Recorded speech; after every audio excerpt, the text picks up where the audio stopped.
My little sister's pregnancy blew up old wounds in our family. Welcome to /regrets, like and subscribe for more Reddit-like stories, enjoy. When my little sister, 27, told me she was pregnant, about 20 weeks along now, I thought this would be a beautiful moment for our family. A fresh chapter, maybe even a chance to heal some old wounds.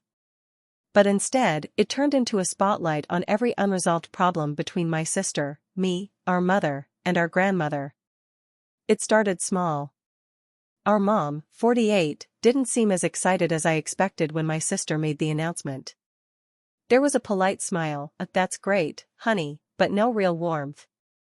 I thought maybe she was just processing. Then I noticed something strange. She seemed annoyed. Not at my sister, but at how ecstatic our grandmother, 67, was.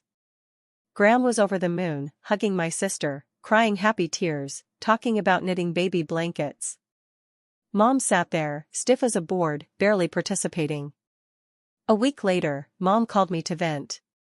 She said Gram was taking away the excitement of her first grandchild, acting too motherly toward my sister. I was stunned. I mean, Gram is like a mother to us. Literally. Gram raised us. My sister and I were 5 and 7 when she took us in. It was supposed to be temporary. Mom had 3 younger kids at the time, a newborn, a 1-year-old, and a 3-year-old, and said she needed a year to get back on her feet. That year turned into more than a decade. Gram became the person who packed our school lunches, took us to doctor appointments, and sat in the front row of every school play. Mom was around sometimes. We'd see her on holidays or in the summer. Sometimes, when she lived next door, we'd go over daily, but it felt more like visiting an aunt than being with our mother. She never truly came back for us. So yeah, my sister and I are closer to Gram. She's our mom in every way that counts. This is why my sister chose Gram and her boyfriend to be in the delivery room. Our mom wasn't thrilled about that either. Our 3 younger sisters, now 20, 21, and 24, don't get it. They defend Mom, saying she didn't give us up because she didn't love us, and that we should cut her some slack. But to us, it's simple: she left, and she stayed gone. A couple of weeks after the pregnancy news, tensions really blew up. Mom had invited everyone over for dinner, kind of a family bonding thing. I guess she thought it would bring us closer. Spoiler, it didn't. We were all in the living room when Mom started talking about baby names. My sister mentioned she was leaning toward a name Gram loved. Mom's smile dropped instantly. "Why does she get to decide that?" she asked, voice sharp. The room went quiet. My sister calmly said, "Because she's been more of a mom to me than you have." That was it, the match that lit the fire. Mom started crying, accusing my sister of being brainwashed by Gram. She said we were ungrateful, that she did the best she could raising the younger girls, and we should appreciate the sacrifices she made. I stepped in, telling Mom this wasn't about sacrifices, it was about presence. Gram was there. She showed up. That's why my sister wants her there when the baby comes. The younger sisters jumped in, siding with Mom, saying we were being cruel for not putting her first. The argument spiraled until my sister grabbed her bag and left, shaking with anger. Over the next few days, Mom kept texting me, trying to get me to convince my sister to change her delivery room plan. She even suggested banning Gram from the hospital. I told her that would destroy their relationship forever. 2 weeks later, my sister had her gender reveal. Gram hosted it at her house. Mom was invited but couldn't make it. My younger sisters came but stayed in a corner, barely speaking to us. When my sister cut the cake and saw the pink filling, "She's having a girl," Gram cried and hugged her tight. Mom wasn't there to see it. That's when I realized, my sister is building her own family, and Mom might not be a part of it. Mom must have realized it too, because the next day she showed up at Gram's house unannounced. I was there.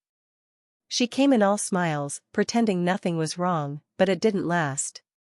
She pulled my sister aside and said, "You're making me look like a bad mother."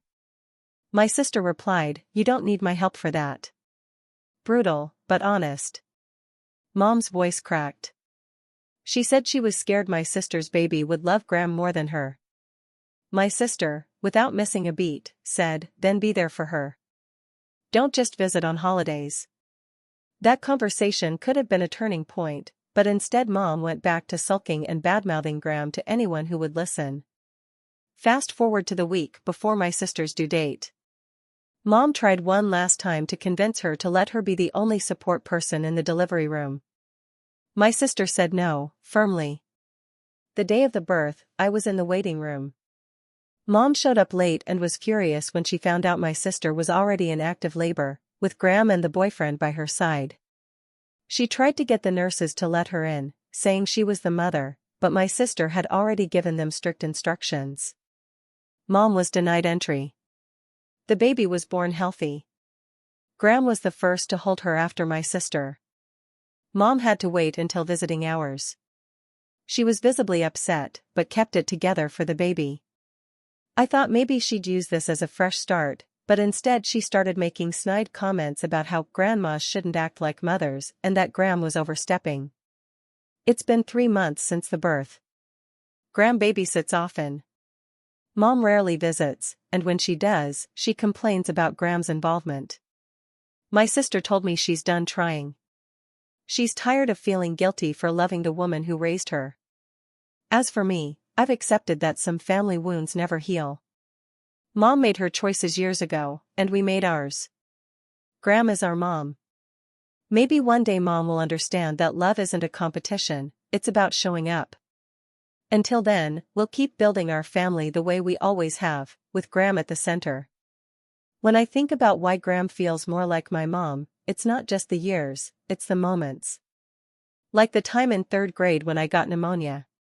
Graham stayed up all night by my bed, swapping cool washcloths on my forehead, while Mom was too busy and only called once to check in. Or the time my sister fell off her bike and broke her arm. Graham rushed her to the ER, holding her hand the whole time, whispering, "I'm right here, baby." Mom didn't even find out until 2 days later because she wasn't answering her phone.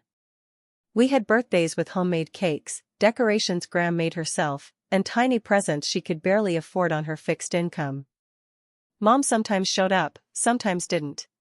We stopped counting on her. The younger sisters never experienced that gap.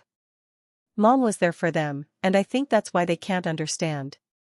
They see her as a constant figure. We see her as a visitor. One Christmas stands out. We were maybe 10 and 12. Graham saved up to buy us each one big present. Mom came over with nothing, then complained that Graham was spoiling us. Years later, when my sister graduated high school, it was Graham who sat in the front row with tears streaming down her face. Mom sat near the back, talking to someone during the ceremony. The resentment didn't happen overnight, it built slowly, layer by layer, every time Mom failed to show up or turned something joyful into something bitter. There was even a point when Graham tried to encourage us to rebuild with Mom. She'd say, "She's still your mother," but I think she knew deep down that the bond was gone. During my sister's pregnancy, that history came roaring back. Every text from Mom about being included felt hollow, because when we needed her most, she wasn't there. One night, about a month before the due date, there was a blow-up phone call. Mom accused my sister of erasing her from the baby's life. My sister shot back, "You erased yourself years ago." Then she hung up. Graham came over that night with takeout, sat with my sister, and just listened. That's the thing about Graham, she doesn't lecture, she doesn't guilt trip. She shows up, quietly, consistently, no matter what. When the baby was finally born, seeing Graham holding her felt right. Like the circle was complete. Mom eventually got to hold her too, but it felt formal, like she was holding a stranger's child. Now, every time I see Graham with my niece, I think about how different our lives would have been without her. She didn't have to raise us. But she did. And that's why, no matter how much Mom complains, she can never take Graham's place. Blood might make you related, but love and presence make you family. Maybe one day Mom will realize she's not in competition with Graham. There's enough love to go around, but it has to be given, not demanded. Because if there's one thing Graham taught us, it's that you protect the people who protect you. At first, I thought maybe the arrival of the baby would calm things down. I was wrong. 2 weeks after my niece was born, Mom came over for a visit. It started fine, but within 10 minutes, she was making comments about how Graham shouldn't be babysitting so soon. My sister just stared at her and said, "She is bonding with the woman who raised me." You could feel the air go cold. Mom tried to argue that she had more experience because she raised 5 kids. My sister laughed, not kindly, and said, "Yeah, you raised 3. Graham raised me and OP." The next big blow-up happened at the baby's 1-month checkup. Graham took my sister and the baby because her boyfriend had to work.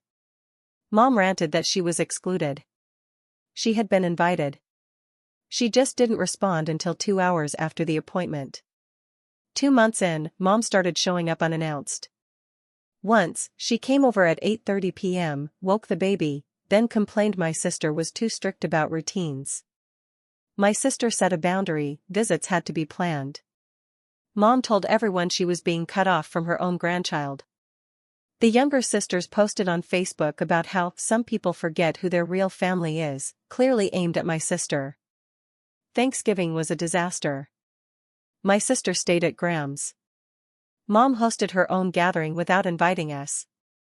A week later, Mom confronted my sister in a grocery store parking lot, accusing her of brainwashing the baby against her. The baby was 3 months old. My sister finally said, "You can't lose something you never had." Then she drove off. By 6 months, the family was split into 2 camps. Extended relatives picked sides. One Saturday, Mom crashed a barbecue at Graham's. When she tried to take the baby from Graham, my niece cried. Mom said, "See? She's already being taught not to like me." My sister replied, "Or maybe she just doesn't like strangers grabbing her." Silence fell. That night, Mom sent a mass text accusing us of turning the baby against her. Christmas brought new drama. Graham had bought the baby a dress. Mom demanded my sister put her in her dress instead. My sister refused. Mom canceled lunch. The younger sisters posted family photos without us. At the baby's first birthday, Mom arrived late, rearranged decorations, called them cheap, and stormed out before cake. After that, her visits came with strings attached, gifts she said should only be used when she's with me. The final straw was at a family reunion, when Mom told me Graham won't be around forever and my sister would regret pushing her away. I told her, "She regrets not having you there when we were kids."